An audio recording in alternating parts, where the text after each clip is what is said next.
दिल्लीमध्ये 19 किलोच्या व्यावसायिक सिलेंडरच्या किमतीत 42 रुपयांची वाढ, तर नवीन दरांनुसार आता व्यावसायिक सिलेंडर 3113 रुपये 50 पैशांना मिळेल. नवीन किमती आजपासून लागू. व्यावसायिक गॅस सिलेंडरच्या दरात 42 रुपयांनी वाढ. मुंबईमध्ये व्यावसायिक सिलेंडर आता 3067 रुपये 50 पैशांना मिळेल. आजपासून नवीन दर लागू. व्यावसायिक गॅसच्या दरात वाढ झाली, त्यानंतर पुण्यात 19 किलोच्या व्यावसायिक सिलेंडरची किंमत 3122 रुपयांवर. याआधी पुण्यात 3080 रुपयांना व्यावसायिक सिलेंडर मिळत होता. कच्च्या तेलाच्या किमतींमध्ये 2% वाढ झाली. कच्च्या तेलाच्या प्रति बॅरलची किंमत आता $93वरती. इस्रायलने लेबनॉनवरती केलेल्या हल्ल्यामुळे किमती वाढल्याचा अंदाज. महाराष्ट्रातील विधान परिषद निवडणुकीसाठी भाजपकडून 11 नावांची यादी देखील जाहीर करण्यात आली. दिल्लीमध्ये केंद्रीय निवडणूक समितीच्या बैठकीत उमेदवारांच्या नावांवर शिक्कामोर्तब. विधान परिषद निवडणुकीसाठी अखेर महायुतीचं अंतिम जागा वाटप निश्चित. अंतिम फॉर्म्युलानुसार भाजप 11, शिवसेना 4 तर राष्ट्रवादी 2 जागांवरती निवडणूक लढवणार. महायुतीकडून रायगडसाठी आता अनिकेत तटकरे यांना उमेदवारी. युती धर्म पाळण्याच्या शिंदेंच्या सूचना. आज अनिकेत तटकरे अर्ज भरतील. सेना आमदार राहणार उपस्थित. शिंदेंनी युती धर्म पाळण्याच्या सूचना दिल्यानंतरही रायगडच्या जागेसाठी महेंद्र दळवी मात्र आग्रही. विधान परिषदेचा उमेदवारी अर्ज भरण्याचा शेवटचा दिवस. महायुती आणि महाविकास आघाडीचे अनेक नेते आज अर्ज दाखल करणार. रायगडकरांना लवकरच आनंदाची बातमी मिळेल. गोगावले लवकरच रायगडचे पालकमंत्री होतील असा विश्वास महेंद्र थोरवेंनी केला व्यक्त. महायुतीचे नेते या संदर्भात निर्णय घेतील आणि ते घेतील तो निर्णय मान्य असेल. सुनील तटकरे यांची सावध भूमिका. भाजपकडून अहिल्यानगरमधून प्राजक्त तनपुरे तर संभाजीनगर जालन्यातून सुहास शिरसाठे उमेदवार. जळगाव विधान परिषदेसाठी भाजपकडून नंदकिशोर महाजनांना उमेदवारी जाहीर. चंद्रपूरमध्ये भाजपकडून अरुण लखानी, अमरावतीमधून प्रवीण पोटे तर भंडारा गोंदियामधून अविनाश ब्राह्मणकर यांना उमेदवारी. सांगली साताऱ्यातून धैर्यशील कदम, सोलापुरातून राजेंद्र राऊत हे निवडणुकीच्या रिंगणात. राष्ट्रवादीकडून पुण्याच्या जागेवर विक्रम काकडे उमेदवार. संजय काकडे यांचे चिरंजीव असलेले विक्रम काकडे मुख्यमंत्री फडणवीसांचे विश्वासू. पुणे विधान परिषदेच्या जागेसाठी अनेक नेते इच्छुक असताना राष्ट्रवादीच्या 5 तास चाललेल्या बैठकीत हा निर्णय. नागपूर विधान परिषदेसाठी भाजपचे उमेदवार राजू पोद्दार आज अर्ज भरतील. आज सकाळी 11 वाजता बावनकुळेंच्या उपस्थितीत उमेदवारी अर्ज भरला जाईल. नागपूरमध्ये काँग्रेसचा उमेदवार अद्यापही ठरलेला नाही. भाजपकडून जळगाव विधान परिषदेसाठी नंदू महाजनांना उमेदवारी, तर भाजपमध्ये सर्वसामान्य कार्यकर्त्यांना न्याय दिला जातो. उमेदवारी मिळाल्यानंतर नंदू महाजन यांची प्रतिक्रिया समोर.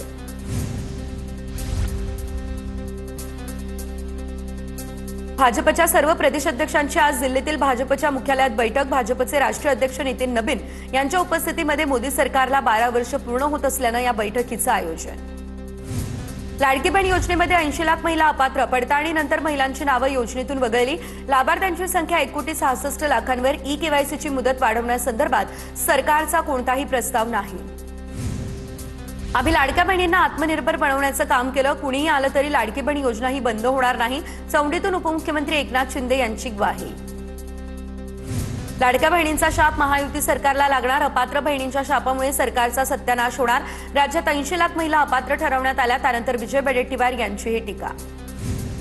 काहींनी पक्षाच्या चिन्हावर निवडणूक जिंकून पक्षासोबत गद्दारी केली. भाजपने नगरसेवकांना पैसे देऊन नेल्याचा वडेट्टीवारांचा आरोप. विजय वडेट्टीवार यांच्या नॉट रिचेबल असलेल्या नगरसेवकांवर टीका. माझ्यावरच बिनबुडाचे आरोप. बंटी भागडिया यांचा हा पलटवार.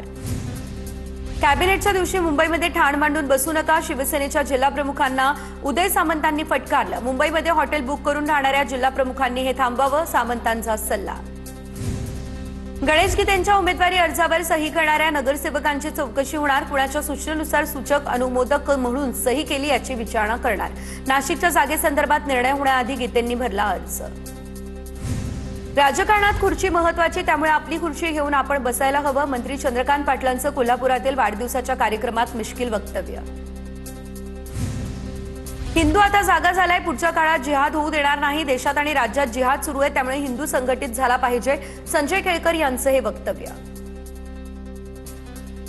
डोंबिवलीमधील पिंपळेश्वर महादेव मंदिरात भाजप प्रदेश अध्यक्ष रवींद्र चव्हाणांकडून सहकुटुंब संकल्पपूर्ती पूजन. 8 जूनला मुख्यमंत्री आणि उपमुख्यमंत्री एकनाथ शिंदे, सुनेत्रा पवारांसह अनेक मंत्री राहणार उपस्थित. दरम्यान पिंपळेश्वर महादेव मंदिराला 4 एकर 25 गुंठे जमीन देण्याचा सरकारचा निर्णय. सिन्नर पोलीस आज भोंदू खरातला पुन्हा न्यायालयामध्ये हजर करणार. पोलीस कोठडी संपत असल्यानं खरातला न्यायालयामध्ये हजर केलं जाईल. सिन्नरमधील जमीन फसवणूक प्रकरणी खरात पोलीस कोठडीत होता. बोंदुखराच्या बनावट बँक खात्यांचा तपास एसआयटीकडे वर्ग होण्याची शक्यता. समता पतसंस्थेच्या राहता शाखेमध्ये खरात नॉमिनी असणारी 100 खाती, जवळपास 70 कोटींचे व्यवहार. नीट पेपरफुटी प्रकरणातील आरोपी मनीषा हवालदारला आज कोर्टामध्ये हजर केलं जाईल. हवालदारसह इतर 2 आरोपींनाही आज दिल्ली कोर्टामध्ये हजर केलं जाणार. नीट पेपरफुटी प्रकरणात सीबीआयचं पथक 19 दिवसांपासून लातूरमध्ये ठाण मांडून सीबीआयकडून अधिकृत माहितीचं संकलन सुरू. आणखी काही जणांची चौकशी होण्याची शक्यता. विषारी दारू प्रकरणामध्ये आतापर्यंत 15 जणांचा मृत्यू. सीआयडीकडून परिपत्रक जारी. पिंपरी चिंचवडच्या तापोडीमध्ये 11, हडपसरमध्ये 4 जणांचा मृत्यू झाल्याची माहिती.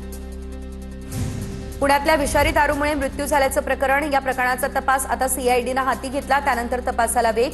8 आरोपींची पाषाणमधील कार्यालयामध्ये कसून चौकशी. मिथेनॉलच्या स्रोताचा शोध घेण्यावर विशेष भर. 1 जूनपासून राज्यातील प्रामुख्यानं विदर्भ, मराठवाडा, मध्य महाराष्ट्र आणि खानदेशात वादळी पावसाची शक्यता. काही ठिकाणी विजांच्या कडकडाटासह वादळी पाऊस होण्याचा देखील अंदाज. गोंदियामध्ये पावसाचा आज ऑरेंज अलर्ट. जिल्ह्यामध्ये गारपिटीसह पावसाचा अंदाज. जिल्ह्याचा उन्हाचा पारा घसरला. त्यानंतर जिल्हावासियांची उकाड्यापासून सुटका. आजपासून सर्वसामान्यांसाठी अनेक बदल झाले. बजेटवरती थेट होणार परिणाम. तर पीएनजी आणि एलपीजी दोन्ही कनेक्शन असतील तर एलपीजी कनेक्शन सरेंडर करावं लागेल. दरम्यान एलपीजी सिलेंडर न केल्यास आजपासून गॅस कनेक्शन रद्द करण्याची प्रक्रिया होणार सुरू. आजपासून केंद्र सरकारकडून पेट्रोल, डिझेल आणि हवाई इंधनाच्या निर्यातीवर नवीन शुल्क लागू करण्याचा निर्णय. पेट्रोलच्या निर्यातीवर 1.5 रुपये प्रति लिटर, डिझेलवर 13.5 रुपये प्रति लिटर आणि एटीएफवरती 9.5 रुपये प्रति लिटर इतके नवीन निर्यात शुल्क मोजावे लागतील. आजपासून सोलर पॅनलशी संबंधित केंद्र सरकारची मान्यताप्राप्त मॉडेल आणि उत्पादकांची यादी होणार लागू. यापुढे सरकारी योजना आणि अनुदानावर चालणाऱ्या प्रकल्पांमध्ये केवळ याच यादीतील सोलर मॉड्यूल आणि सेलचा वापर करता येणार. रत्नागिरीमध्ये आजपासून पुढील 2 महिने मासेमारी बंद. 31 जुलैपर्यंत मासेमारी बंद असेल. शेकडो मच्छीमारी नौका बंदरात विसावल्या. पालघरमध्ये वाढवण बंदर ग्रीनफील्ड महामार्गाच्या भूसंपादनामध्ये फसवणूक. भूसंपादनाच्या मोबदल्यात अपहार करून शेतकऱ्यांची 50 लाख रुपयांची फसवणूक. 3 जणांवर गुन्हा दाखल. अधिकारी संशयाच्या भोवऱ्यात. नांदेड या ठिकाणच्या शहापूर ग्रामपंचायतीच्या ग्रामसभेमध्ये गावकऱ्यांचा गोंधळ. मागील 5 वर्षांमध्ये मोठा भ्रष्टाचार झाल्याचा आरोप. भ्रष्टाचाराचे पुरावे देऊनही संबंधितांवर कारवाई होत नाही. त्यामुळे गावकरी आक्रमक. पाणीच्या पूर्णा तालुक्यातल्या पंढरी गावामध्ये पाणी टंचाई. गावातील विहिरीने तळ गाठला. ग्रामस्थांवर पाण्यासाठी भटकंती करण्याची ओढावली वेळ. प्रशासनानं तात्काळ पाण्याचा टँकर उपलब्ध करून द्यावा अशी मागणी केली. वादळी वाऱ्यासह झालेल्या पावसाचा नांदेडमधील केळी बागांना फटका. मुदखेड तालुक्यातील वारड, मेवघा, इजळी, शेंबोली, पांढरवाडी या गावातील केळीच्या बागांचं मोठं नुकसान. छत्रपती संभाजीनगरच्या जायकवाडी धरणात बुडून 2 मित्रांचा दुर्दैवी मृत्यू. अनिकेत भारती, संकेत खरात हे दोघेही पोहण्यासाठी पाण्यात उतरले. पाण्याचा अंदाज आला नाही, त्यामुळे दोघेही बुडाले. साताऱ्याच्या कराड सवादे या ठिकाणी राष्ट्रवादीचा कार्यकर्ता मेळावा पडला पार. मंत्री मकरंद पाटील, उदयसिंह पाटील उंडाळकर यांच्या उपस्थितीत नवनिर्वाचित जिल्हा परिषद आणि पंचायत समिती सदस्यांचा सत्कार. पंढरपूरमध्ये श्री विठ्ठल रुक्मिणी मंदिरात नैवेद्य आणि पोशाख विधीचे सर्वसामान्य भाविकांना दर्शन. मंदिर समितीचा ऐतिहासिक निर्णय. यापूर्वी ही परवानगी केवळ यजमान आणि व्हीआयपींना होती. बीडच्या ब्रह्मगाव या ठिकाणी मूर्तीची विटंबना केल्याचा आरोप. घटनेमुळे परिसरात काही काळ तणाव. कारवाईची मागणी करत शेकडो नागरिकांसाठी या चकलांबा पोलीस ठाण्यामध्ये अज्ञात व्यक्तीविरोधात गुन्हा देखील दाखल. लातूरच्या बार्शी रस्त्यावर नाल्याच्या बांधकामासाठी झाडं तोडली. वृक्षतोडी विरोधात लातूर ग्रीन वृक्ष टीमकडून प्रशासनाचा निषेध. तोडलेल्या झाडांची अंत्ययात्रा काढत आयुक्तांच्या दारात बसून आंदोलन. धाराशिवच्या ऐतिहासिक किल्ले परांडामध्ये राजा शिवछत्रपती परिवारातर्फे भव्य स्वच्छता मोहीम. महाराष्ट्रातील 21 जिल्ह्यांमधून 2000हून अधिक शिवप्रेमी आणि मावळे उपक्रमामध्ये सहभागी. तर ऐतिहासिक वारशाच्या जतनासाठी ही मोहीम. जालन्याच्या बाजी अमृत तांडामध्ये भोंदूबाबानं महिलांचे दागिने पळवले. गावकऱ्यांनी पाठलाग करत भोंदूबाबाला बेदम चोप दिला. भिक्षा मागण्याच्या बहाण्यानं 4 ते 5 भोंदूबाबा गावात शिरले. छत्रपती संभाजीनगर या ठिकाणी बापाकडूनच 5 वर्षीय चिमुकल्याचा लैंगिक छळ. आईला सांगितल्यास गच्चीवरून फेकून देण्याची मुलाला धमकी. आईच्या तक्रारीवरून पोलीस ठाण्यात आरोपी बापाविरोधात गुन्हा देखील दाखल. संभाजीनगरमध्ये जुन्या वादातून 18 वर्षीय तरुणाची हत्या सिडको पोलीस ठाण्याच्या शेजारील रामलीला मैदानाबाहेरील घटना. प्रवीण मांडोळे असं मृत तरुणाचं नाव.